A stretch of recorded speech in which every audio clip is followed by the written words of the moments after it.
Folks, happy Friday and welcome to the Freedom from the Press podcast. My name is Jason Roberts and I'm here with my partner in crime, Todd Peterson. Thanks for joining us, folks. Jason, that intro song, we've been doing it long enough now. I get goosebumps. I get excited. It means go time for Freedom of the Press. And we got so much to talk about. My favorite subject. I hate what it does to the country, but man, going after these RINOs, these scumbags in Washington, D.C., nothing quite gets me fired up like Joni Ernst. She is the new Mitch McConnell, the new Lindsey Graham, all into one. Joni Ernst is so bad. We have so many clips, folks. You had no idea it was this bad. I had no idea it was this bad. Jason, we're in for a treat today. Oh my gosh. I got to say, when Todd and I are talking like, hey, what should we talk about on Friday's podcast? And Todd was laser focused. He's like, I've been digging into this Joni Ernst. And I mean, we all knew a little bit about Joni Ernst. We've heard the name or whatnot. And it's like there was no getting him off Joni Ernst. And folks, we have to make the point, and this is a key point for everybody to understand. When Trump won in 2016, his first term was derailed by losers like Joni Ernst. It wasn't Chuck Schumer. It wasn't Nancy Pelosi. It wasn't the Democrats. It was the RINO Republicans who don't want to get things done. 2 years, 2016 to 2018, and here we go again, Jason. You might have, it was cute thinking like, hey, Donald Trump won the popular vote. He won the Electoral College. He got all the swing states. He has a mandate from the American people. I want change in America. I'm done with this uniparty nonsense. I'm done with the regime stomping on my freedoms. Here, Donald Trump, here's the Senate, here's the House, here's the White House, here's the Supreme Court. You got it all because the American people are done. Democrats are not the ones impeding the America First movement. Don't know how else to say this, folks. It is the RINOs in D.C., these disgusting swamp creatures that are the only thing standing between you and making America great again. Right. And, we've talked a lot about the show. We ask you to share this content. Oh, by the way, folks, as we're getting into it, hit the like button, hit the thumbs up, comment, share. But we really want you to share this content, especially with some of your Democrat friends. Democrats, we've covered it the last few weeks. We covered it on our website. They're waking up to this new reality. Like we just dropped an article on the American Tribune this morning, Todd, where John Fetterman came out and said the crimes against Donald Trump it was a bogus charges. He shouldn't have been charged. It was politically motivated. And you have a Democrat senator saying they just wanted to run, saying he had 34 felonies. This was not good. And normal Democrats out there, I'm not talking the blue-haired cat lady who is on her 12th abortion, but there are normal Democrats in the world that are going through this process where they're like, all the Democrats lied to me. They said Trump was Hitler. Now they're inaugurating him. Like their brains are broken, and they need to realize that the political establishment is the enemy. They're the ones lying to you. And I can't wait. Where do we start with Joni Ernst? I do want to give a shout out to Dale Johnson first, though. Folks, we are a live show. Love the comments. Love the feedback. Dale, thanks for tuning in today. Thanks for the compliment. Great show, he says. We try, Dale. And gosh, Jason, there are so many words we try not to use on this show. We try to start the show a little calmer. I'm already fired up. Let's truly get into this here. And Javier, thanks for watching. Thanks for commenting. True, RINO's got to go. Democrats infiltrated the Republican Party since the early 60s. Great point. I actually have a tweet that says just as much. It's like, you can't call Joni Ernst a Republican anymore. She votes Democrat like 38% of the time. She's a Democrat. She might have an R behind her name. Joni Ernst, for all intents and purposes, is a Democrat. These RINOs are just the worst. And again, can't overstate it. It's them that are getting in the way of the America First agenda, not the Democrats, because Republicans, at least on paper, control all of these institutions now in Washington, D.C. But here we go, Jason, in no particular order, because we're going to play them all. Let's get some background on Joni for those who don't know. I want to start with Pete Hegseth here. The reason we're talking about Joni Ernst now is because she has been on the fence about confirming Pete Hegseth as Donald Trump's Secretary of Defense. If she had just said, I'll vote for Donald Trump's nominee, I don't think any of this stuff comes out, because then who cares? Like, yeah, Joni voted with Democrats in the past. Yeah, she commemorated George Floyd. Yeah, she wanted to give money to Ukraine and wore the little lapels in Congress.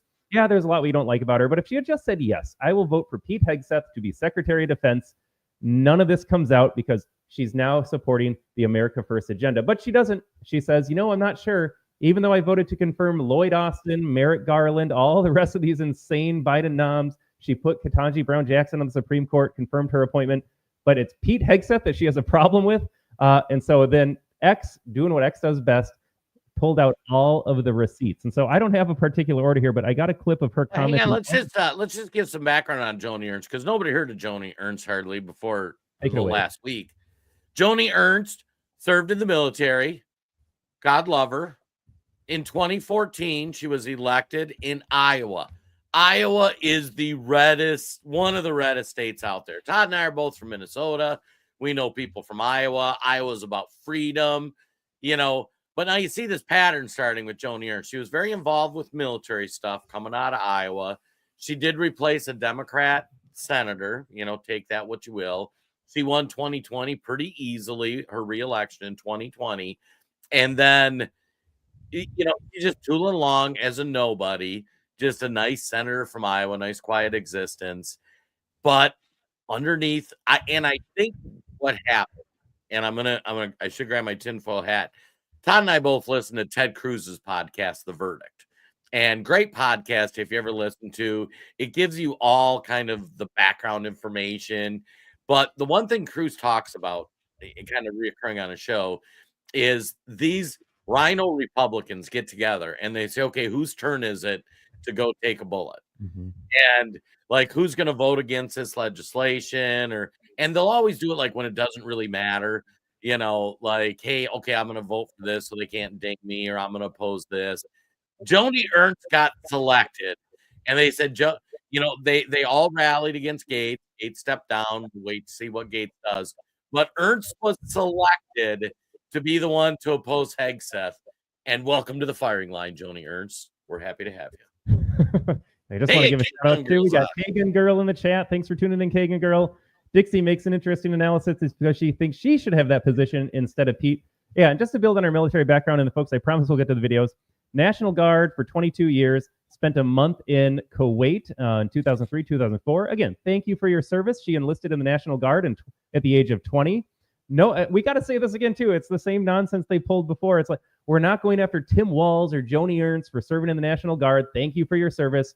We're criticizing everything else that's now coming out about Joni Ernst. So don't let people do the old bait and switch on you about, oh, you don't like her because of this and that. No, we don't like her because she's opposing Trump's ideas in the America First movement.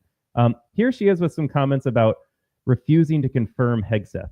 Okay, it doesn't sound on your answer that you've gotten to a yes. We can figure this out. If I'm wrong about that, correct me. And if that is the case, it sounds to me as if the hearing will be critical for his nomination. Am I right about that? I think you are right. I think for a number of our senators, they want to make sure that any allegations have been cleared, and that's why we have to have a very thorough vetting process. And that's why I was happy to sit down with Pete and have that conversation with him yesterday. So again, all I will say at this time is that we did have a very thorough discussion over a number of those issues, and the vetting will continue, I am certain, through the next month or so until we approach that hearing date.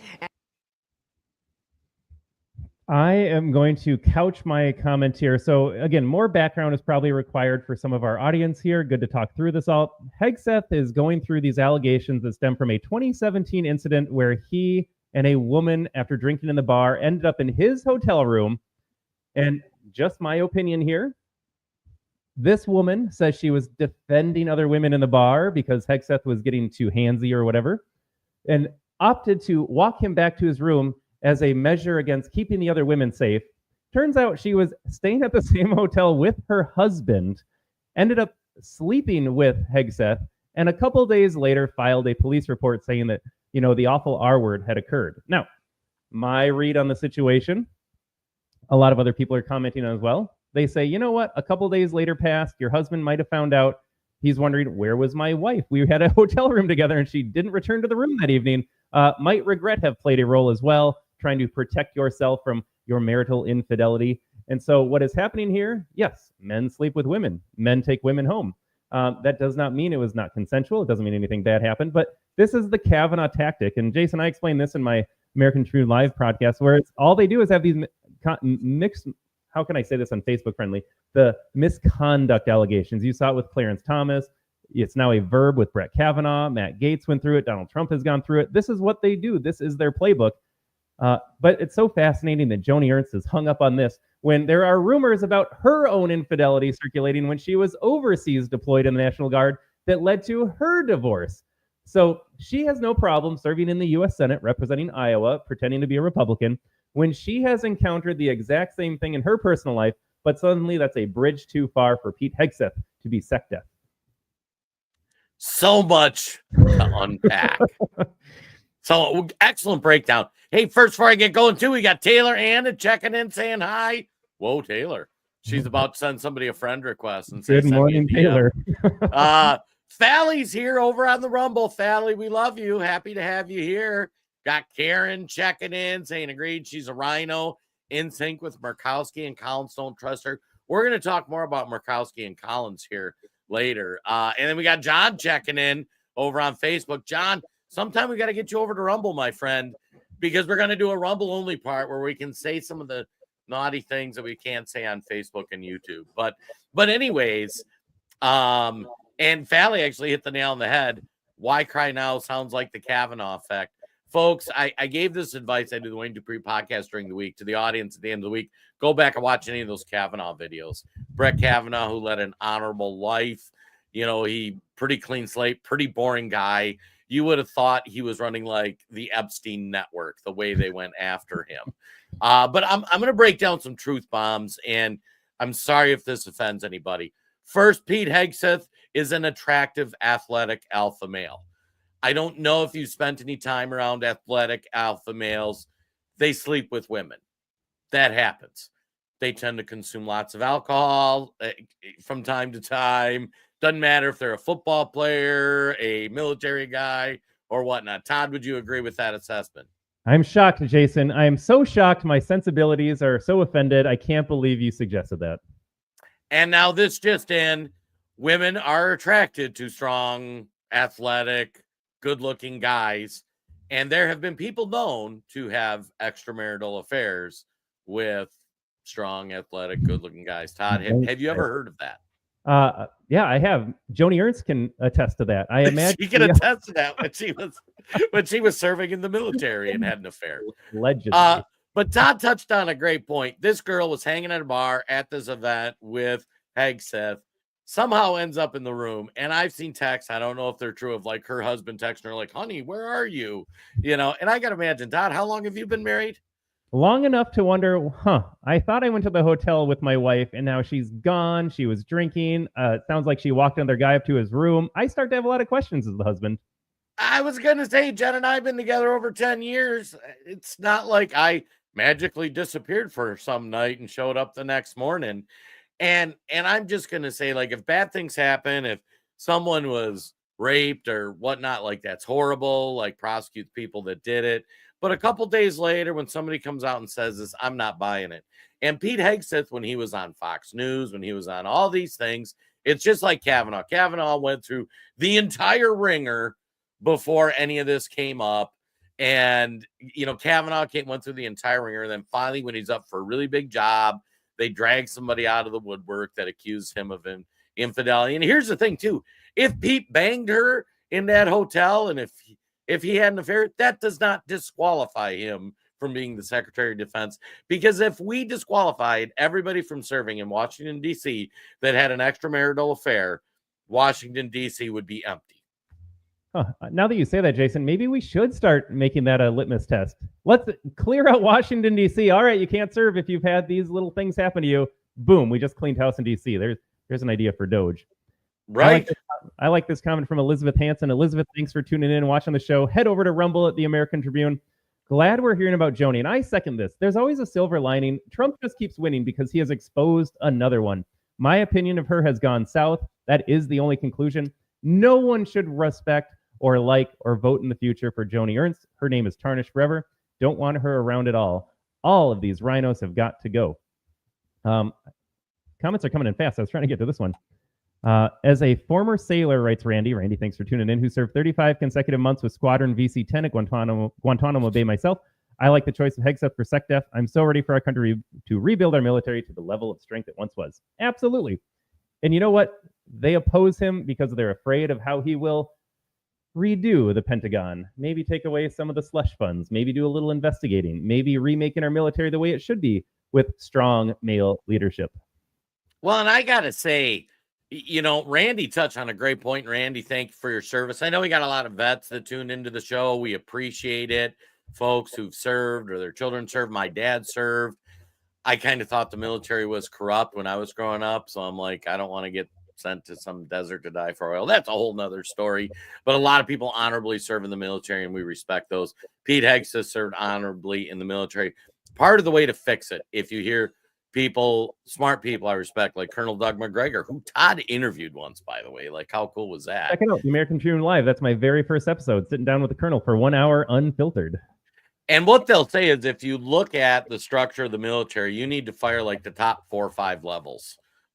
Because to ascend to that level, you buy into this woke ideology, and you like are worried more about things other than just making the military the most lethal force it can be. And in my opinion, people should be terrified of our military, because when we unleash the beast, it should be stormtrooper level, man. I mean, we should just flatten countries when we come to it. And you get that by building an effective military, not building a diverse military. And I'm not saying you can't have different races, or, Pete even talks about women. He doesn't want women serving in active combat. That's a whole different experience. 2 guys on the battlefield, you add a female dynamic to it. That's different. That doesn't mean they can't serve in the military in different roles. But, if you talk to a lot of combat veterans, like men, women in front lines, life and death situations, that adds a dynamic to the situation that doesn't need to be. So Pete Hegseth says charge against him or crap, and screw you, Joni Ernst, for making a big deal out of it. Speaking of remaking the military, I'm going to play this without comment. We are on Facebook, folks. Facebook will not like what we have to say here, but let's let Joni Ernst defend her viewpoints on who should be allowed to serve in the military. This was not that long ago, I don't think. But take a listen. So the example of transgender people serving in our military. We have transgender people serving in our military. They will bleed red just as the rest of us. But I also take a stance that we should not be integrating transgender people into certain situations where it does make, if you have a female barracks and you have a transgender woman who has not transitioned, we shouldn't make the rest of the unit uncomfortable about that setting. There are certain accommodations we can make for that transgender individual. But if they bring value to our unit, if they have specialties that we can use, especially if we want to maintain an all-volunteer force, we want to bring that talent into our services. And I know that's controversial. Jason, I saw you make a face. I was about to pause it too. Look at this. Look. Yes. Oh, man, what you are saying, Joni, is just so powerful. I am almost crying because you're so inclusive. I'm old enough to remember when transgender, defined by the American Psychological Association, of being a mental condition. Wasn't that like 2014 or something? Like, I'm going to get a fact check on this. But like, you need to have a certain mental composition to serve in the military. Some of this I'll have to comment on the Rumble only part, Todd, because I'm just sitting here. Folks, let us know in the chat. Like, yeah, we'll come back to the Rumble only. I don't know the numbers off my top of the head. I know we have an all-volunteer force. That is the only way this should ever be. How many folks in our all-volunteer force, though, fit into that transgender umbrella? Like, are we all of a sudden not like combat ready if we don't include them? Like, what? How many are we talking about? But she's trying to frame this up as like, we need them. Like, from a numbers perspective, do we? Do we? And not only that, but a lot of both women and the transgender that serve in the military, they need to make special physical requirements for them that, like, they have to lower the physical standards so that they can pass, so that they can do certain things. It's like, are you kidding me? Like, this should not be. And again, my last comment that is Facebook approved, and then folks, this is a teaser. We'll revisit this on the Rumble only at the top of the hour. Is she representing her constituents?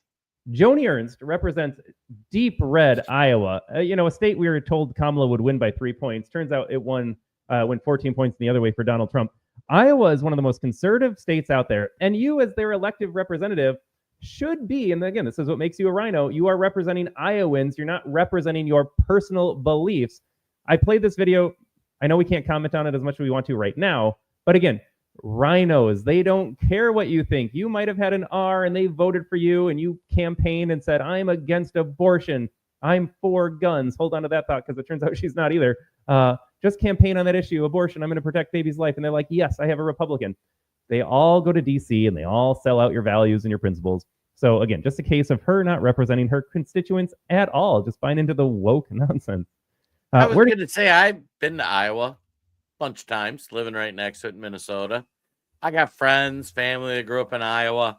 Somehow I'm thinking the average Iowa constituent isn't super worried if Pete Hegseth had an affair or about trannies in the military.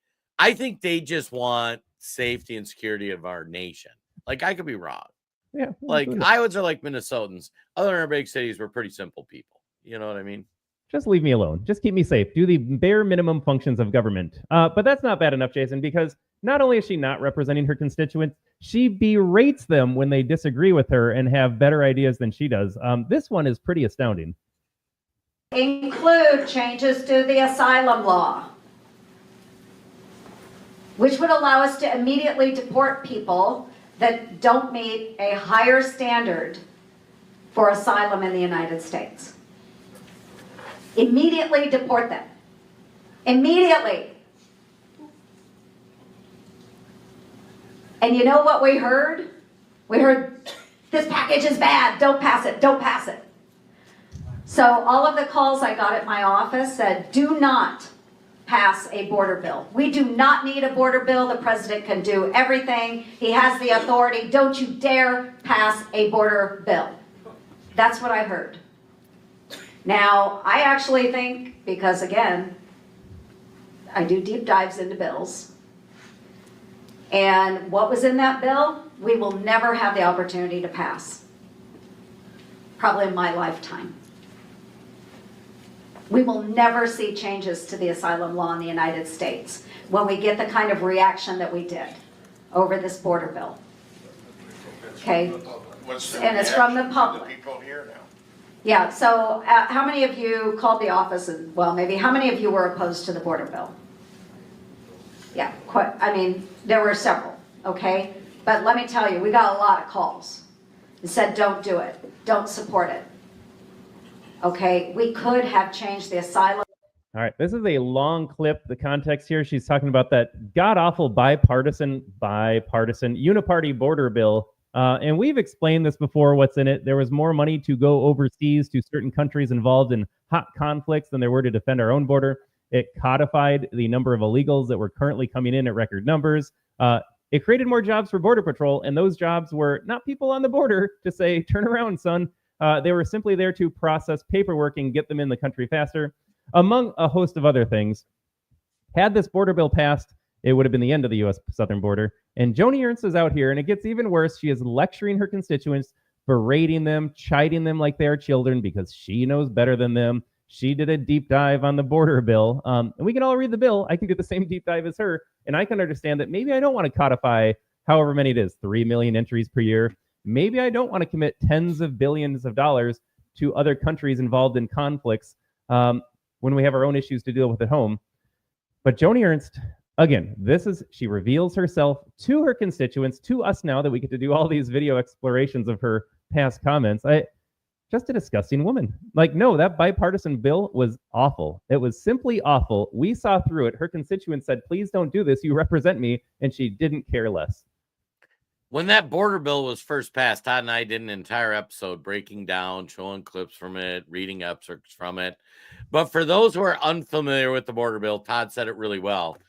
Take the number of illegals who have come in under Joe Biden, and that is the baseline number for how many people they let in. On top of that, it's an unlimited number of people that showed up with children, or other criteria. And they'll say, oh, it shuts down the border. When you hit it, I think the number is like 6,000 a day, you shut down the border. All the additional border staffing was to process people. The big difference to understand legislatively that happened between Trump and Joe Biden, and this is an oversimplification, but Trump said you apply for asylum and you wait in the country you're in or your home country, and then we let you in. Joe Biden said, come on in, here's a bunch of free stuff, let's put you up in a hotel until your hearing date where we decide if you qualify for asylum. And this just in, just because you're poor doesn't mean you qualify for asylum. Just because your country sucks and just because your standard of living's horrible doesn't mean you qualify for asylum. To qualify for asylum, you have to be politically persecuted. Like, you know, like if you're a Christian right now over in Afghanistan, you would qualify. Not, hey, I'm poor from Guatemala. If you want to come in and you're not being persecuted, you need to make a sales pitch. Like, hey, this is what I'm going to bring to America. This is why I want to come here. This is what I'm going to contribute to, you know, to the country. Not showing up demanding free stuff. And I mean, even like, you know, we need to speak your language. We need to import translators in our schools that cost American citizens thousands of dollars to educate your children. Like, you have a country, take care of your country. This shouldn't be controversial. But Joni Ernst, when she's lecturing like a Karen, her constituents, like, I don't know how they could reelect her. I hope they don't after all of this. And I hope Scott Pressler moves into Iowa and primaries the heck out of her in 2026. Jason, I'm going to read. This is a top 10 of Byron Donalds, citing 10 onerous provisions of the Democrats. Just awful border bill. Number 1, codify catch and release. Let in 1.8 million illegals. Fund sanctuary cities. Fund NGOs moving illegals. 5, lawyers to illegals. Work permits to illegals. Nothing to deport illegals. Joni Ernst was like, oh, deport immediately. Well, Byron says otherwise. No immediate wall funds, which... how are we addressing the border situation without any wall funds? Weak asylum screening and $60 billion to that Eastern European nation that has gotten hundreds of billions of dollars from the United States at this point. But sure, that bipartisan border bill was fantastic. I just can't even imagine. And Jason, you referenced earlier how they draw lots to be like, okay, you're the one that's going to be the RINO in this case. Remember when James Lankford, again, deep red Oklahoma, has just 2 horrible senators, but James Lankford was the Republican they trotted out to be like, we have to pass this border bill. He needs to be primary too. Right. Well, and it's funny too, because part of the analysis I did when on Wayne's show, when we were talking about the Senate Majority Leader, there were 13 people that voted for Rick Scott. You have 13 good senators. The math is pretty simple. There it is. So all the people that voted for the other candidates, Cornyn, Thune, whatever, like, those are your enemies, folks. Those are Joni Ernst. They just haven't peeked their head out. But it's coming. It's coming. All right. Well, you know what? Why isn't she supporting Donald Trump's picks? Could it be that she also backed Nikki Haley 100% in the primaries? Take a listen to this one. Nikki Haley is the whole package. She really does bring a breadth of knowledge from her executive position, serving as a governor of the state of South Carolina, but then also... I just got to pause this for a second. I hate these throwaway lines so much, the credentialism. I love their experience. She's touting Nikki Haley's executive experience, and I am just going to apply her exact same logic. You know who has White House executive experience, if I'm going back in time to talk about the primaries? Donald Trump. He has executive experience in the White House, but she's trying to make her position based on the idea that Nikki Haley has executive experience. And like, sorry, that just doesn't work. I honestly, Pete Hegseth has no experience in the Department of Defense. Great. I'm tired of people that have spent their entire careers in Washington, D.C. Hillary Clinton had the famously long resume of First Lady, Senator, Secretary of State. Would she have made a great president? Absolutely not. Your background means nothing. But again, the logic that Haley has experience and then you're ignoring Trump's actual experience, like, come on. Serving in the Trump administration at the UN and pushing back against these authoritarian regimes which had it in for the United States. Yeah. She is a very firm leader and she gets foreign policy. I'm just got to jump in there. We both want to. Authoritarian states jumping in to the thing. For those who don't know, Nikki Haley, Todd, she was going bankrupt as her job in the Trump administration. So she left. What job did she take? Boeing. She went to defense contractor. Weird.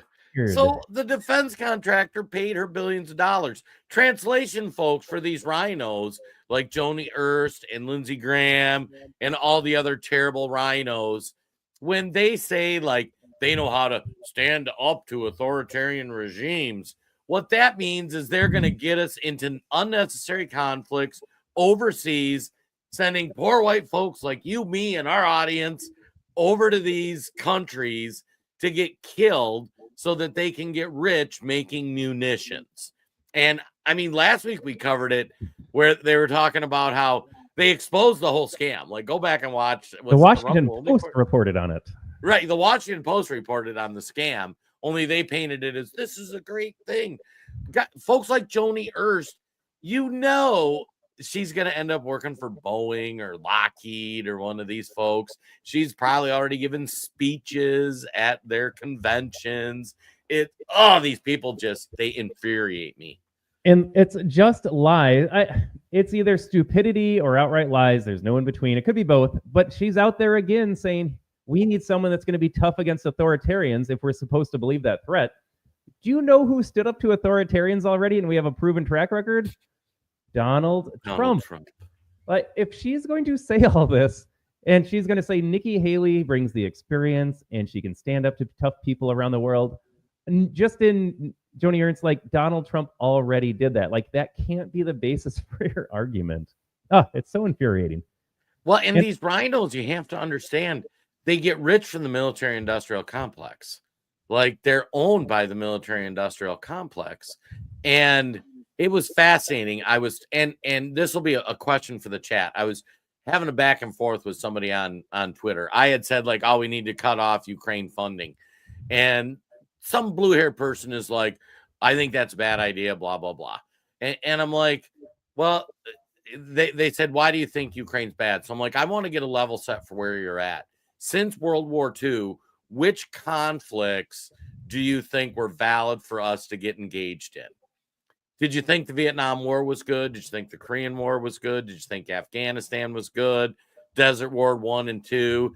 I mean, I remember the Gulf of Tonkin incident. Turns out they lied. Weapons of mass destruction. Whoops. And all of these things at the time, American citizens think they're doing the right thing. We're fighting the good fight. Yeah, a lot of times we send our own soldiers in harm's way. We send billions of dollars, trillions of dollars to these wars. And then it comes out, you know what? We were kind of in this war under false pretexts. And, look at Afghanistan. We spent how many billions of dollars in 20 years to depose the Taliban for the Taliban? It's the most ridiculous thing ever. So I am an isolationist when it comes to foreign policy. I want countries to fear us. I want a guy like Pete Hegseth to make us a killing machine so that, like, when Trump, this week he came out and he told Hamas, like, you guys got till November 20th to let the hostages go. I'll just say that. And I guarantee if they're not out, Trump's going to send in a team. It's going to be a parking lot. And, it was the lefties up until 2 seconds ago that always called out the regime for being in a war. They were the first ones to be like, look, they lied us into a war. And then you just ask, I just want to ask questions. No one ever talks politics with me more. It was a quiet Thanksgiving. Like, hey, Democrat, I know you were really opposed to this conflict once upon a time. You admit that we got lied to. Like, you can now see that they lied to you about everything related to Donald Trump, and you believe this narrative. Maybe it's true. But it's on you to defend how you believe them on this one instance when you will tell me they lied to you about everything else, and you don't see a conflict of interest in that worldview or that position you hold. It was funny. That's what I asked him. I'm like, so would you have been on the let's stay in the war side, the Republican side, or the hippie side in the 60s? Well, the hippies. We know the answer. Right, yeah. Oh, okay. So were you for us being in Afghanistan or anything? Oh, no. Those are bad. Okay, so this is the one time your government has lied to you since World War II. The first time they've never lied to you about these conflicts. Yeah, I'm reading I don't even know if I can say it on Facebook. I'll save that for Rumble too. We'll come back to some of these comments over on Rumble. We got more Joni Ernst to get through. Let's see. Here is I haven't seen this video. I think Joni makes an appearance. Let's take a listen. We've spoken here a bunch about cancel culture, which former President Obama warned can go overboard sometimes. And you say Liz Cheney was a victim of it. Can you explain that to me? Well, yes, and I do admire Liz Cheney very much. Okay, so that's red flag number one. I admire Warhawk Liz Cheney, who endorsed Kamala Harris. And while there are a number of things that I may not agree with her on, for her to come forward, stand up and say what she feels is important to say is okay. People may not like it, just as I may not like AOC and some of the things that she says out there. But for everyone to try and silence her voice, she has a voice, and it's okay to use it. I think that's why we're all. Again, this is a fake representation of what the issue was. No one had a problem with Liz Cheney having the freedom to speak. No one was making an issue of, I can't believe we have Liz Cheney on X. How is she not censored on X? No one made that point. We all got upset when Liz Cheney is making decisions related to the J6 subcommittee, when she's making decisions to endorse Kamala Harris, when she's going out there saying Trump's trying to assassinate me. We are going after her comments, not her ability to comment. But Joni Ernst, again, just wrapping, distorting, twisting all of these arguments up in a way that makes you think like, oh, maybe she's onto something. But folks, you got to see through these lies. Elected is to use our voices. So I think we see too much of this across the country anymore. But what I would say, though, is that when you use your voice, you do need to be respectful of one another. We can certainly disagree on policy. We can disagree on different issues and how we arrive at those solutions. But I do think it's time that we tone down the political rhetoric. We recognize that we're all human beings and that we have various constituencies that we need to represent, and certainly do that in a respectful and dignified manner. Jason, do you remember her talking about toning down the rhetoric after multiple assassination attempts, or charging Trump and half this country as racist or white supremacist or, bad German guy 2.0? Was she ever out there condemning the rhetoric of the left? Ironically, no. You know what, Todd? Do you have all those clips when Donald Trump, they were going after him his first term about Russiagate? All those clips of her standing up saying this is bad and how can these people call President Trump a Russian asset? I looked a long time. I couldn't find anything. Maybe it's weird, but I don't think so. So if you're an America First candidate that's politically on your side, you are not going to defend them at all, but AOCs or Liz Cheney's or these horrible people. And I got to say, folks, this just in. MAGA, conservatives, Republicans, whatever you want to call us, America First people, we love when stupid people talk. Like, let Liz Cheney talk as much as she wants. Let AOC talk as much as she wants. It would be nice if people called them out when they're lying. Joni Ernst defending Cheney. Liz Cheney committed crimes in her representation on January 6th. She was supposed to present the counter argument, and there are 2,000 people in jail because of what she did. This woman is ridiculous. And we got Terry chiming in. Terry, I think you're a regular. We'd love to see you over on Rumble. Search out the American Tribune, get the app, go to the desktop browser. But yeah, she needs to be removed from office. Her election's coming up the next cycle, 2026. Wake up, Iowa. And then we got Elaine chiming in. Thanks for watching, Elaine. Thanks for commenting. She needs to go. She is not a true Republican. Jason, I think we have the same comment here. I was going to say, I wanted to fact check Elaine. Elaine, she represents the corrupt establishment Republican Party. Yep. And I think that's why we denote MAGA, Make America Great, America First, whatever you want to think of us as. We are different than a Republican Party. We actually believe the values that we talk about, whereas people like Joni Ernst don't. Todd, I'm sorry if I stole. I was going to say the same thing. Honestly, this is what a Republican is in my mind. The Republican Party of old, Joni Ernst, Mitt Romney, John McCain, Bush. You get these neocon warmongers that will sell you out at the drop of a hat. This is a Republican to me. Like, yes, it is advantageous to run as a Republican if you're libertarian, America first. You get the back end of the party. You get on the ballot easier. People are going to go vote R no matter what in a lot of cases, just like they'll go vote D no matter what. So it's advantageous to run as a Republican. But when I think of the word Republican, this is the face that I see. And then I want to use words like you said, Jason, America first, MAGA. Like that's the kind of, they have an R behind their name, but it's a different party in my mind. So God, much. I really dislike Joni Ernst now. Just wait. We haven't even gotten started yet. I know we haven't even got to the good stuff. All right, here we go, folks. This is in context. This goes back to May of 2020. We all remember the Summer of Love. This was Joni Ernst's reaction to what happened in May of 2020. Today, many people across the United States are honoring the life of George Floyd. And so I would just encourage everybody to take pause and really reflect upon the loss of his life and recognize that it was taken way too soon. And it is very unfortunate that his death was the catalyst for talks that needed to happen. Talks. Yes, lots of talking. They burned down Minneapolis. Just talking. They destroyed a police precinct. They were talking, Jason. Time ago. So I think it is a great time for us to reflect upon the life and the loss of George Floyd and understand the significance of moving forward and having really positive, encouraging talks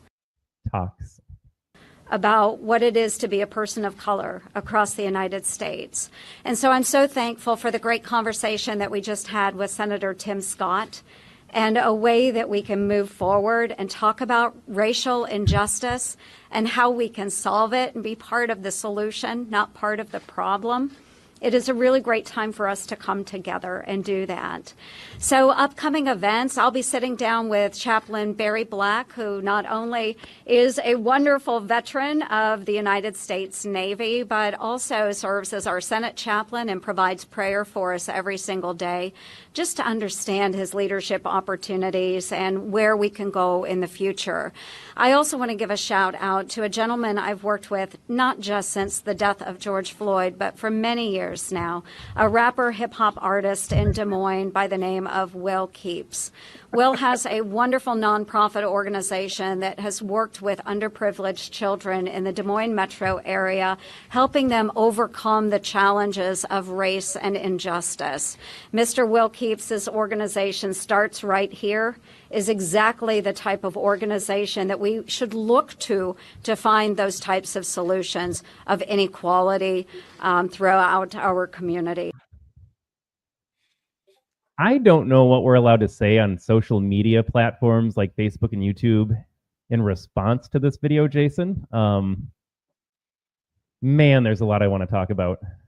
I was going to say, we may need to, folks, give us a reminder, K-Gun Girl, when we get over to Rumble Only, remind us to address the George Floyd thing, because if I say what's on the top of my mind right now, they would delete this Facebook channel that we got a couple hundred people watching the show on. So just understand, though, just understand that's what she said. And does that represent a lot of the viewpoints of Iowans, America First Americans? Were you saying those things? That sounds a lot like some of the professional development I had to sit in the government school system. Verbatim. Yeah, I was going to say, we need to hear from some Iowa watchers. We get some people to watch from Iowa.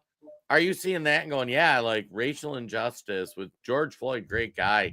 Like, he was gone far too early. Like, really? That's where you're at, guys? Okay. That's where Joni's at.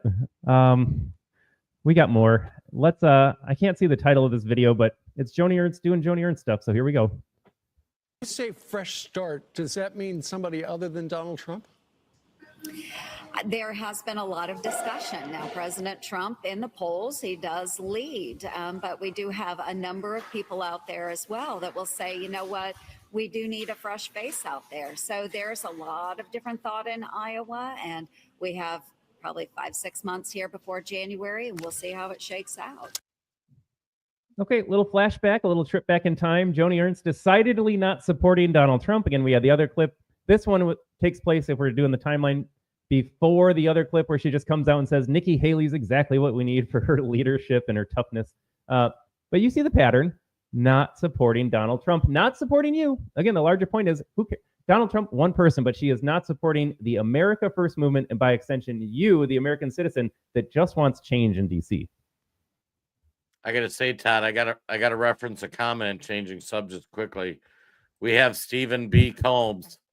There's no evidence to suggest that President Biden has pardoned Hunter Biden, Obama, Hillary, Fauci, or Page.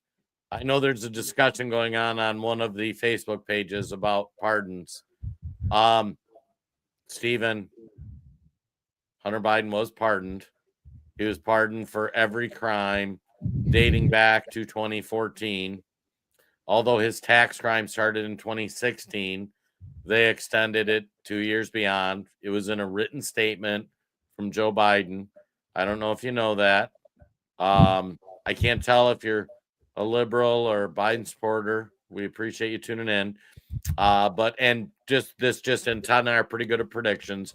We predicted President Trump winning the popular vote, Todd. We did. We predicted them. One of our first podcasts over a year ago was who's going to replace Joe Biden. Like, we're pretty good at this. There are going to be a lot of pardons, folks, just so you know. Yes. I don't know what to say about Stephen. Thanks for watching, I guess, but there's no evidence about the Hunter pardon. Like, where have you been in the last week? I've watched CNN. Like, are you on Reddit? Are you on something worse than Reddit? Like, CNN has come out in defense of Hunter Biden's pardon. So I don't know what this comment means. And you heard it here first, folks. Fauci will get a preemptive pardon. Nancy Pelosi, Adam Schiff, Hillary Clinton, they will all get pardons. Because they're guilty of something. They must be guilty of something if they need to get a pardon.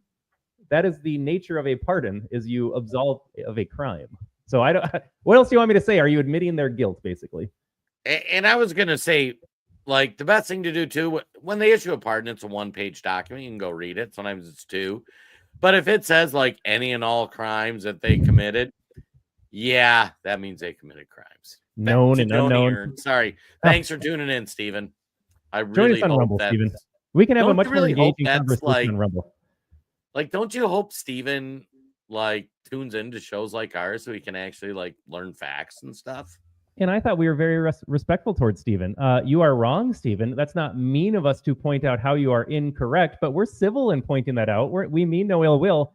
My goal for the Stephens of the world, for the people that voted for Nikki Haley or the 48% of Americans that voted for Kamala, my goal is that they wake up. I mean no ill will towards them. We have a much better country if they're not brainwashed by all the propaganda that they consume on corporate media, social media. I want you on our team. America's tent is big enough for everybody if you're just willing to embrace the truth. So welcome aboard, Stephen. Watch the show every week. Hope you will learn something, and maybe you'll vote Republican in the near future. All right, where do we go here? This clip says she has tears in her eyes. We got to watch this one. Oh, this is beautiful. I think we can all recognize it has been a very emotional day. What I took away is that President Zelensky really is a fearless leader, and he is extremely inspirational to his people and to the rest of the world. But what we heard from the president this morning, President Zelensky, was that they need more help. They need help. They don't need it yesterday, tomorrow. They need it today. And we need to step up, and America must do more. Providing the Ukrainians with the type of lethal aid they need, which, yes, includes MiGs, provides for air superiority, provides for additional surface-to-air missiles.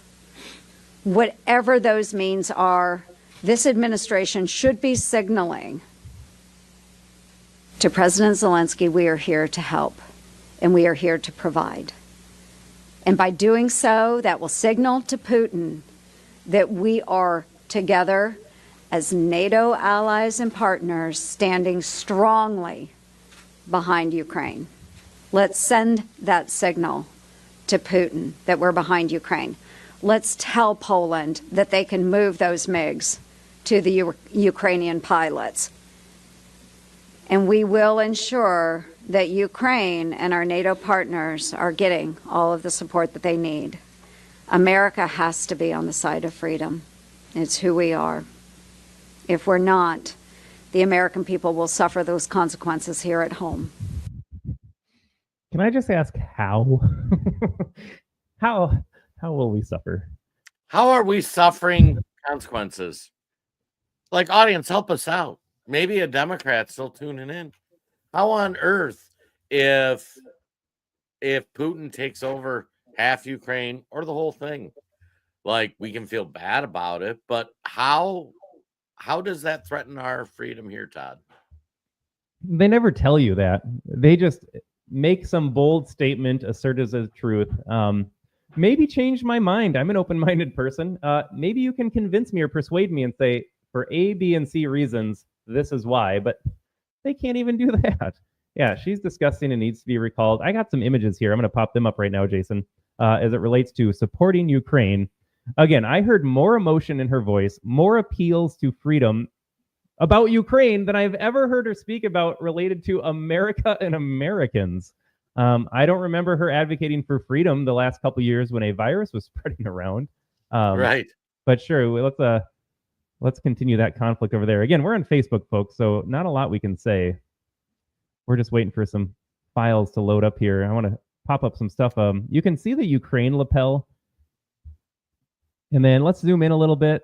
Here's our favorite, Joni Ernst. We're going to bounce around in some images. She is, taking that nice little photograph with President Zelensky of Ukraine, fighting for freedom, not allowing new elections to take place, shutting down Orthodox churches, but so much freedom going on, conscripting young men. There she is doing her part in that one image. You can see that.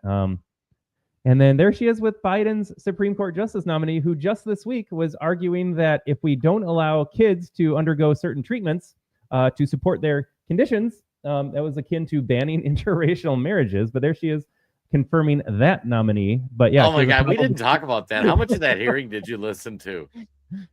Enough. I listened to enough. I mean, KJP actually made the comparison that denying sex change for children is equivalent to banning interracial marriage. I don't understand. I don't know. Here we go, prancing through the Capitol with a Ukraine flag on her pin. Nice and tidy for the MIC. Well, I got some images up here, so we'll just go through them all. The DC Journal kind of summarizes everything we've been talking about as we come up on the end of our hour where we stream on Facebook and YouTube. We will be switching over to Rumble, folks. Join us on Rumble. Search us out at the American Tribune. I love the first comment, though. It says, we're watching Joni Ernst Bud Light herself in real time. Supported Joe Biden's cabinet. And again, it's all coming out simply because she wouldn't confirm Pete Hegseth. All Joni Ernst had to do to hide as the usual snake, the snake that she is, but we wouldn't have known about this if she had just said, I will support Trump's nominations. Didn't do that, and now it's all coming out. Now we all remember that she supported all of Joe Biden's cabinet picks. She confirmed Lloyd Austin as defense secretary, but is having questions about Pete Hegseth. That tells you all you need to know. She won't support Trump. Voted for gun control. We haven't had time to get into that. I couldn't find a video clip of that. There was a gun control bill put through in the Senate, and she voted yes on stricter gun control. We played the clip of wants transgender soldiers in the military. She is very vocal about sending unlimited money to Ukraine. Worse than a RINO, she's just a Democrat. We made that comment. This one's pretty staggering. She votes with Democrats 38% of the time. Confirmed a bunch of Biden cabinet picks, but won't confirm Trump's. I got to say, too, we need to talk about that confirmation. And this will be like an educational piece for the audience. Presidents get to pick their cabinet members. That's just in. Presidents, when you win the presidency, you get to appoint people to positions. The president's cabinet picks, the Senate has an advise and consent role. Advise means they give their opinion. consent means unless there is some egregious sin involved, they approve him. Like, you don't get, like, President Trump gets to pick people he wants. It doesn't even matter if he's picking people maybe that aren't that good or that you'd rather see this person. If you as a senator want that power, run for president. Go become the president if you want to have the ability to pick who the Secretary of Defense is. If you don't, shut up, give your advice, and move on with life. You know who wanted Pete Hegseth as defense secretary? The American people when they elected Donald Trump. Joni Ernst circumventing how many millions of votes was it? 70-something million, 80-something million American voters that said, I want Donald Trump and I want Donald Trump 2.0 to be so much better than Trump 1.0. And I want him to name people just like Hegseth, just like Matt Gaetz, just like Kash Patel. Joni Ernst doesn't get to decide that, but she's going to because she hates you, and she is a RINO. Oh, my gosh. And you know, it's funny. It's kind of like Tim Walz. Todd and I, we live in Minnesota most of our life. And Tim Walz, like, the media runs cover on all the Walz stuff, the stolen valor, all that. And Tim Walz ducked every debate in his elections. And it was funny because Tim Walz has ended his political career when he decided to run for vice president. The stuff that came out on Walz is going to make it really hard for even liberal Minnesota to reelect Governor Walz. And it's funny because he could have just kept his yap shut, not run for VP, and he could have just continued coasting with the Minnesota media running cover him. Joni Ernst, I almost feel bad for her, Todd, because she has stuck her head like a little gopher popping its head out of the hole. And congratulations, Joni Ernst. You are now in the political crosshairs of the MAGA movement. Okay, I think we got one more clip here. I think this is Charlie Kirk. This actually jives with a comment earlier that she wanted the job. I haven't listened to this, but let's finish up with a Kirk. A Liz Cheney type of foreign policy politician in the U.S. Senate. Joni Ernst herself wants to have Pete Hegseth's job. It's the worst kept secret in Washington, D.C.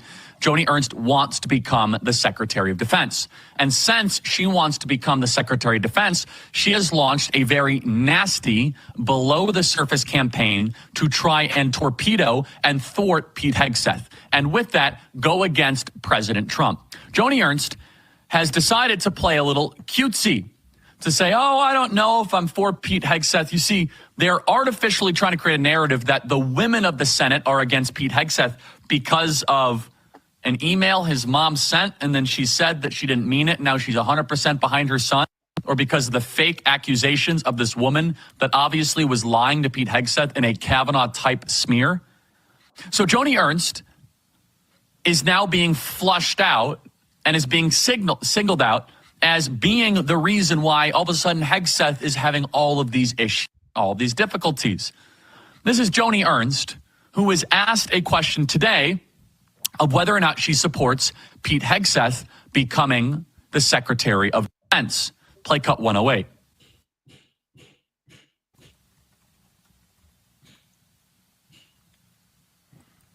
Let's play cut 108, Will you support his nomination?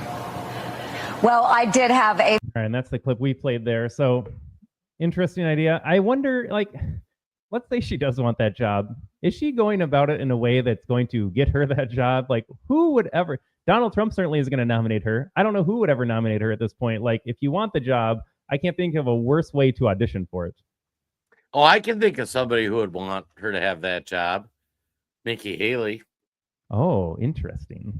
Any of the RINO establishments. Like, and the reason she wants that job isn't to make our military great again, isn't to make us the most feared military operation or restore sanity to the military. She wants that job because she wants to go work for Boeing or Lockheed or something after 4 years. I mean, wait till, all the military folks that are leaving, you all know where they're going. And I got to give a shout out too. We get some of the best Facebooks on comment, but Andres, it seems obvious that Republicans are full of brain dead RINOs with females with no concept of unity. We, the people, elected Donald Trump, and he should get to pick his cabinet. If we start with the coup right off the bat, we'll defeat the party, and the revenge will be just like the Brutus jerks. The point of that, excellent comment. Rhinos are going to be one of our biggest enemies over the next several months. It's just a reality. And while Trump tries to get his cabinet through and that sort of thing, watch out for people like Joni Ernst. Oh, and we should give a shout out too. Hey, Todd, I don't know about you. It's coffee I can drink all day, Jason. Split Rock Coffee, folks. You can head over there right now, splitrockcoffee.com. Use promo code TODD10. You're looking at your promo code right here. I am Todd. Use promo code TODD10 to save. Subscribe so you never have to worry about running out, going to the store. It'll always be delivered fresh to your house. Splitrockcoffee.com, promo code TODD10. You can support the show and support some great military service veteran-owned, disabled veteran-owned coffee company right here in the blue state of Minnesota where we are live. Giddy up. Todd, do we go over to Rumble? I got to make a few comments about George Floyd. I'm kind of bursting that I haven't been able to say it for the last half an hour here. So, folks, we are going to sign off on Facebook. If you are watching us on Facebook, head over to rumble.com, search out the American Tribune, download the app on your phone. But we're going to call it quits on Facebook because there are just some things that Jason and I have to comment on that we are not allowed to on Facebook or YouTube. So, again, we're going to be back in 60 seconds. The show is not over. It's just getting started. But you can find us on Rumble at the American Tribune. One more time. Hope to see you there in 60 seconds.